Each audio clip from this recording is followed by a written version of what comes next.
Kwanza kabisa nimefurahi kurudi tena kwenye nchi, maana nilishacheza hapa na Watanzania wanafahamu, nilishacheza Jadida, nilishacheza Wydad, kwa hiyo ni nchi ambayo nimeizoea japo nilishaondoka, ila kumbukumbu yangu inaniambia kwamba toka hizo timu nimecheza na viwanja tofauti tofauti ambavyo nimevitumia, na hata weather ya huko ilivyo, hali ya hewa yao kipindi cha baridi kinakuwa ni baridi kweli kama tunavyoona, lakini tuko hapa kwa ajili ya mashindano na tumejiandaa vizuri, na leo ni mazoezi yetu ya mwisho kuelekea mchezo wetu wa kesho. Mechi haitakuwa nyepesi, lakini kwa upande wetu sisi kama wachezaji tunajua umuhimu wa mashindano, kwa sababu ni mara yetu ya 3 sisi tunaingia kuna mashindano. Kwa hiyo uzoefu tayari tumeshaanza kuupata, na ile joto la mashindano tunalo.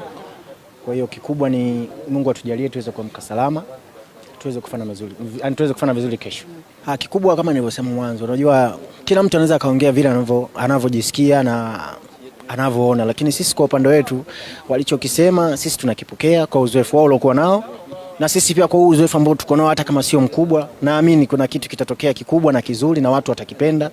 Mimi nafikiri hatuhitaji kuongea sana, tushafikia wakati wa kushindana sasa. Huu ni wakati wa kushindana.